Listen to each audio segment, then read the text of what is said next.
Let me do that one more time because I jammed up when I said let the people know who you are. This needs to be damn near one shot, okay? You're completely fine, bro. All right, cool. How you doing, Team Up? And welcome back to another episode of Unclassified Rebels. You know how we do it here. I'm Derrek A Murdock, always bringing you the news and the facts like I always do. And as always, I'll let my co-host introduce himself. Let the people know who you are. All right, hey everybody, my name is Trison Braithwaite, and like Derek, I have a political channel on YouTube. The channel is the Trison Braithwaite Show. I'm sure Derek's gonna link everything in the description.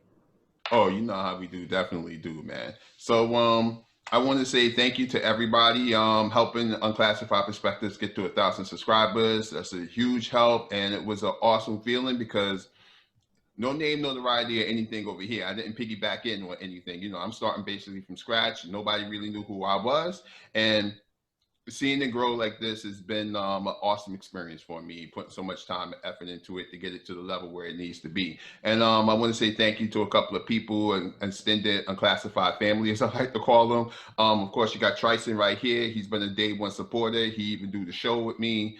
Definitely helps a lot. I also want to give a shout out to my boy Tone Tricky Williams. That's somebody in the background. He's always helping me get the interviews and stuff like that. He's been coming through. We got even more projects coming next year. It would have been even more stuff and more interviews we had this year. But unfortunately, COVID held up the process, of course. So that's the reason why you haven't seen any of that stuff. Stay tuned. It's going to be a new episode of Unclassified Bars. That didn't go anywhere.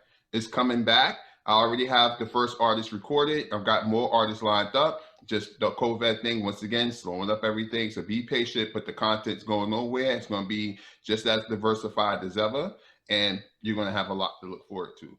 But with that being said, let's jump into today's topic. Now, I don't know if anybody was paying attention over the weekend. Trump held a rally, and it really proves that him and his supporters are living in an alternate reality without a doubt. So y'all just take a look at this and we'll discuss on the other side. You know, we won Georgia, just so you understand. And we won Florida, and we won a lot of places. Thank you. Thank you. Thank you very much. Thank you. Thank you. We've never lost an election. We're winning this election. And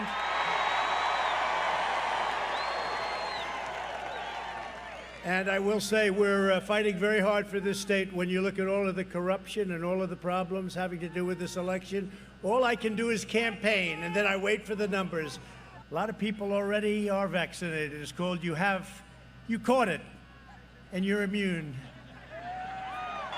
We're gathered here tonight to ensure, a very important word, ensure, because these are two great, great people that I know so well and respected by everybody in Washington and beyond, that David Perdue and Kelly Loeffler win the most important congressional runoff probably in American history. I really believe that. I think it's in American. We are going to vote, because if we don't vote, we will lose the country. If we vote, we will win. Hey guys, I want to take liberty just 1 second. I want to say something personal to President Trump. Hey guys, I want to say something for President Trump personally. Guys, I want to say something personal for President Trump.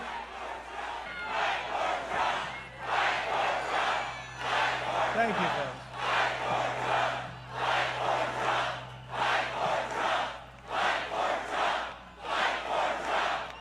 You got to make sure they don't throw away any ballots. You got to make sure that when they collect the ballots and they start bragging about how many ballots they already have, you got to make sure your Secretary of State knows what the hell he's doing. And you got to make sure your governor gets a lot tougher than he's been. He's got to get a lot tougher. Very simply, you will decide whether your children will grow up in a socialist country or whether they will grow up in a free country. And I will tell you this, socialist is just the beginning for these people. These people want to go further than socialism. They want to go into a communistic form of government, and I have no doubt about it. They cheated and they rigged our presidential election, but we will still win it. We will still win it. We'll still win it. And they're going to try and rig this election, too.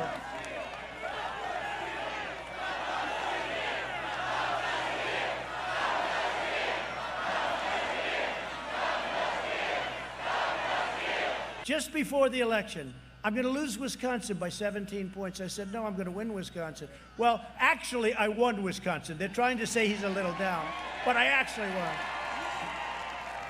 But that's called suppression. That's called a suppression poll. That's a poll that's so devastating. When I asked one of the pollsters, I said, why did they go so far? Why don't they just say 4 or 5? Because in 4 years, they're going to lose all respect. They don't care. They'll do anything to win. They'll do anything to beat you. They don't care. These people are sick. They're trying to convince us that we lost. We didn't lose.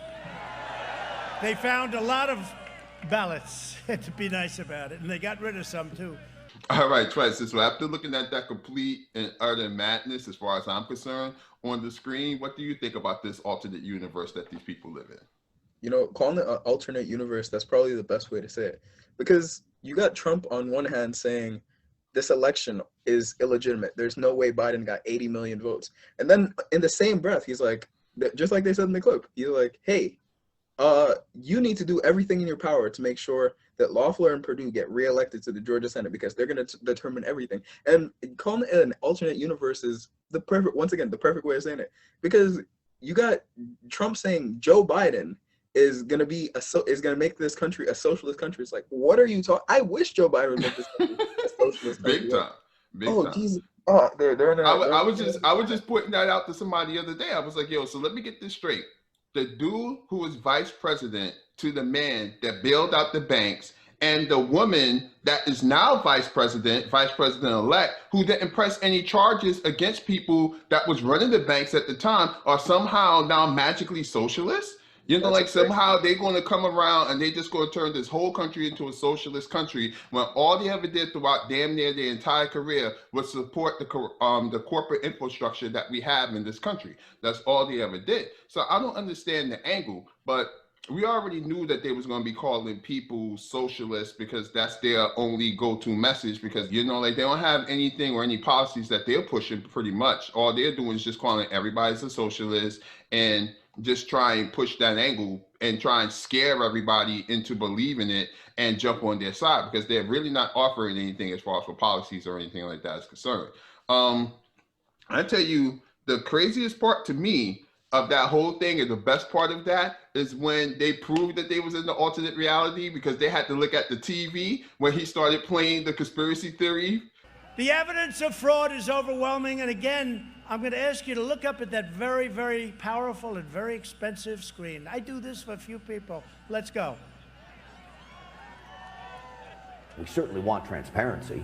What he saw is what we revealed to you last night on this program, what appears to be Atlanta, Georgia ballot counters being told to leave the counting room. You know, it's like they're like around the campfire all watching conspiracy theories together. Like, what the hell is going on with that? You know what I'm saying? Like, first of all, he has to have his own Titantron. You know what I'm saying? Like, he's in the WWE. You got to have his own freaking Titantron. You know, like he couldn't just come out there and just talk, you know. And then another crazy part is when they started saying, fight for Trump. And they're supposed to be there fighting for them, because the whole point of the rally is to try and get everybody to vote for Loeffler and Perdue, you know. But no, they're more concerned about Trump than anything else, you know. And it just shows, it's just incredible to me how so many people is just on board with this grifter. I mean, he got to be the most talented grifter in the history of mankind. The most talented, con man that you've ever seen in your life. I mean, it's breathtaking. It's breathtaking, you know? You're right. You get to watch it in real time. You're seeing tens of thousands of, these are our, like, countrymen and women just being, like, lied to, and they're just eating it up. Like, this shit couldn't be, like, you can't make it up. Like, you can't write this, because if you wrote it, you wouldn't believe it. But you live through it, and you're like, holy fuck, this is real life. Yeah. It's out of this world. Yeah.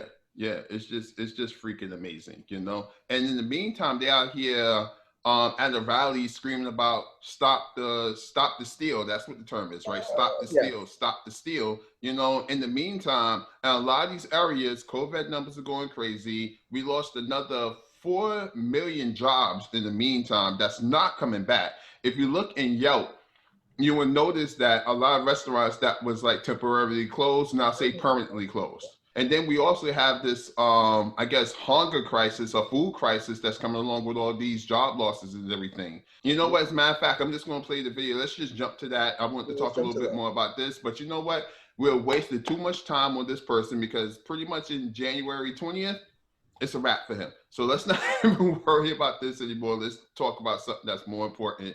And you know what? Matter of fact, we'll point out the differences between the two candidates as we were saying all along in the process.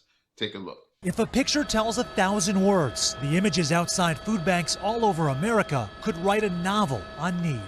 Now, due to the virus, the money is not there. It's an ongoing pandemic, putting a crisis into focus. In Miami, people waiting online for hours. If it weren't for these sites, would you be able to get food on the table? Not really.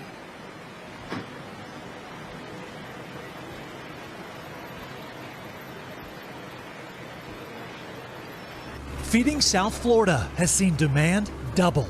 We went from serving 706,000 food insecure to over 1.5 million families in need of assistance. An estimated 50 million people will be food insecure this year, and 17 million kids, or 1 in 4. A situation only set to worsen as federal dollars from the CARES Act are about to dry up. Food insecurity is affecting millions of households across the United States. Times have been tough for Mazzy O'Leary's family, but they've still been trying to give help as much as they have to seek it.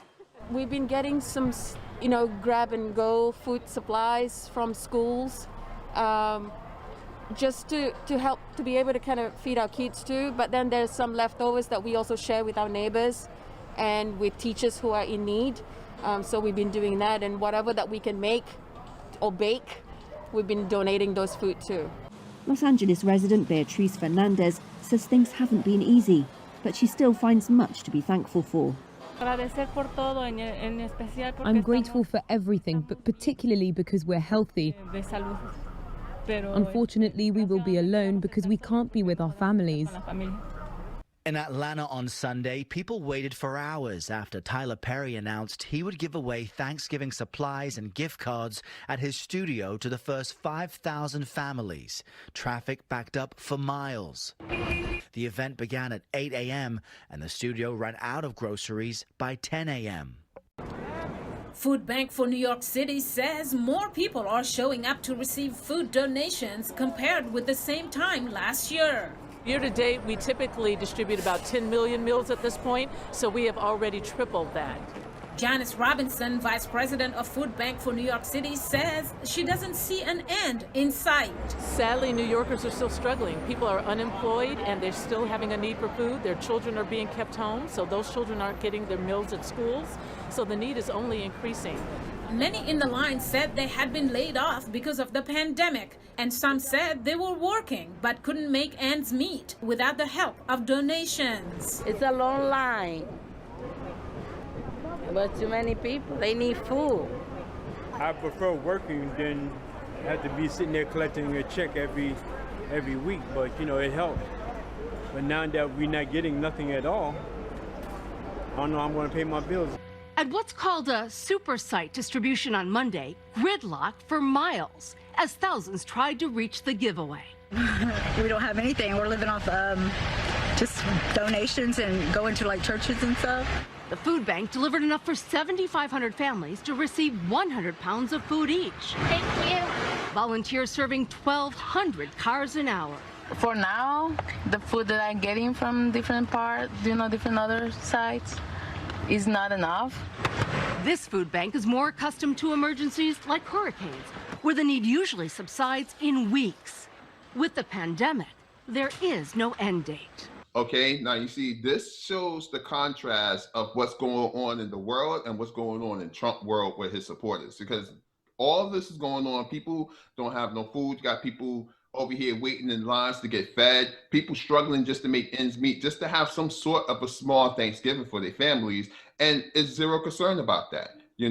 How do you feel about it, Trison? I think you're completely right.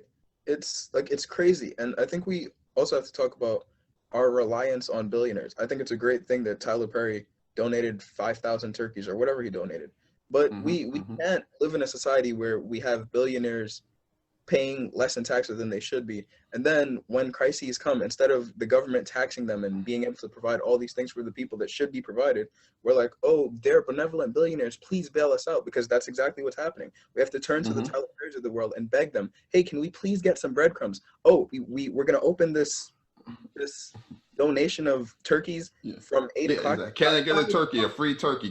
There, we got 5,000 free turkeys. And then, oh my God, look, 2 hours later, they're all sold out. And the lines are still insanely long. These are thousands of people lining up, just hoping that they get fucking dinner to feed their family. And it's just not gonna happen. They didn't make it by the fucking time all the turkeys sold out. Cat ate your dinner, sorry. Yeah. And it's so sad. This is a situation around the country. We've got bread lines and all these tens of thousands of hungry people, and no one in power seems to give a damn. Like Pelosi and Schumer just finished negotiating the $600 weekly unemployment checks that people were getting, and they've negotiated their way down to $300 a week, as if people are somehow supposed to survive on these crumbs they're handing over to them. I can guarantee you that in that same bill, there's going to be bailout after bailout for corporations, for billionaires, and we're just going to see the same thing happen over and over and over again. You ain't lying about that, because that's definitely what she's definitely showing her hand that the whole time when she was holding on to these this bailout plan, she was saying she didn't want to do anything. It was really just to stop Trump from having any kind of good things to say about himself, because that's the only reason why she was doing it. Because if it wasn't, then guess what? She would have been trying to work harder. And she's really showing where her priorities were when it came to that in the first place, you know? And really, you're absolutely spot on when you say we have to depend on the billionaires to do it, because that's where all the money's going, to the billionaires. So they have to do some type of philanthropy, because the money that's supposed to be there to support the system so we can have the infrastructure, we don't have it, because we're not feeding the system, because we're not taxing them properly to have the system functioning properly. So then they'll turn around and be like, oh, the whole system's crumbling. Look, at you need us. No, we need you, because you're not paying your fair share. You're not paying your taxes. You're not doing everything right. So you're creating the system to be the way that it is, for it to be a crumbling infrastructure, you know, for you to have to step in. And then you give us the philanthropy, and then everybody be like, oh, look how great they are. No. That's just their public facing, because really, whether they realize it or not, they're aiding in the demise of the country, you know. Then go back to the Trump rally, you know, like as we was talking about from before, there is no mention of this. And I'm pretty sure there are people who probably spent money to be at that rally that probably could have been using that money to put food on their table. But it's more important to be there to scream, stop the steal.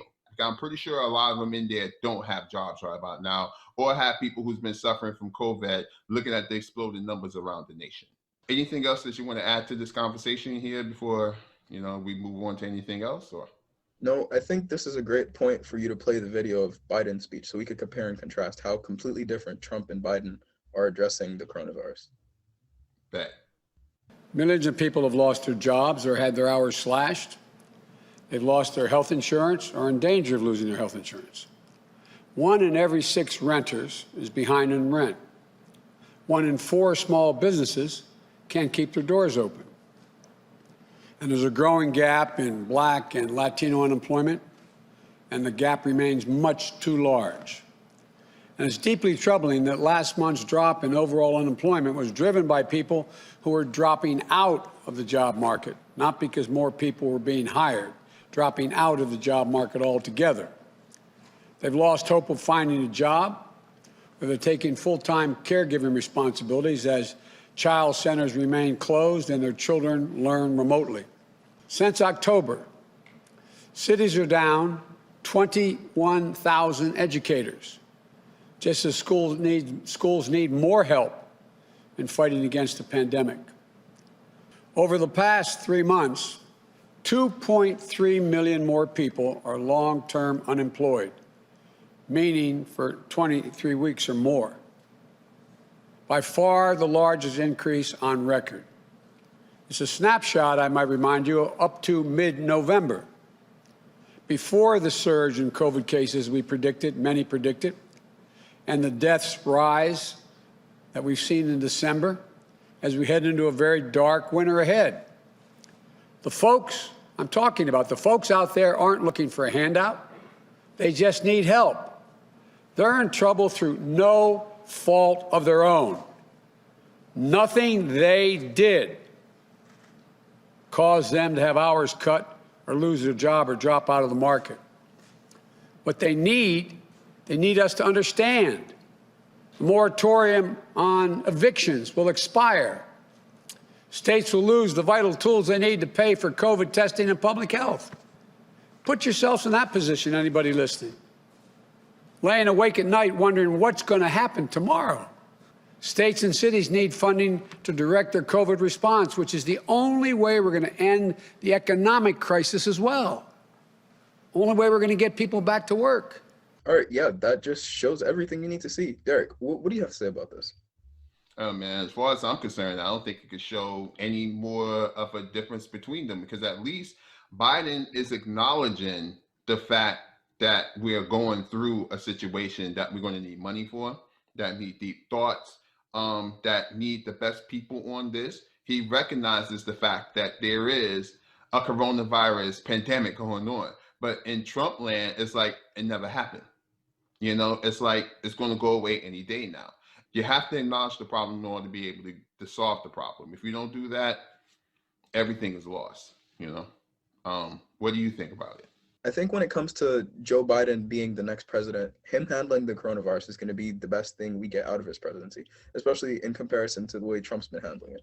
Because definitely, Joe Biden, he's wrong about a lot of things. He approaches lots of things not the right way.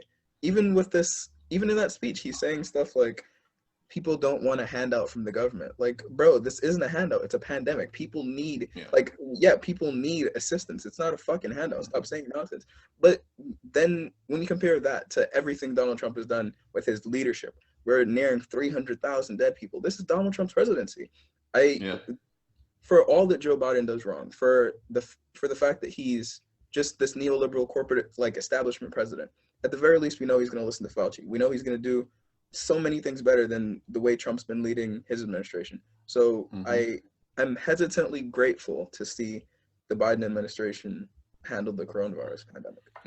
Yeah, I think that's the best way you can put that, hesitantly grateful, because that's exactly what it is. Because it's not the fact that anybody believes that we're getting the best possible option of what we can get right about now. It's just about better.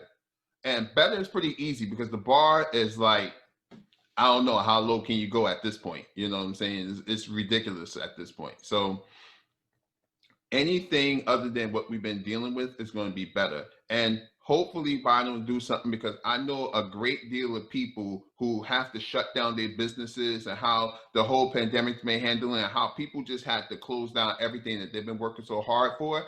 Definitely feels like the government has turned their backs on them, and they need to correct that ASAP. Because it's not their fault. It's like even Joe was acknowledging, like I said, you know, it's not their fault.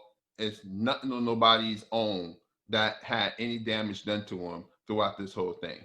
It's completely ridiculous that we had only a $1,200 check and the small businesses got nothing. And now they're over here trying to cook up another bill to bail out large companies again, while all the small companies going. It's like nobody should have to be a sacrificial lamb in this situation. It's ridiculous, you know? So hopefully we get it together soon and we won't have anybody going through any of this foolishness anymore. But with that, that's all we have. Like, subscribe to both our channels if you like what you see. Remember, the revolution is unclassified. Later.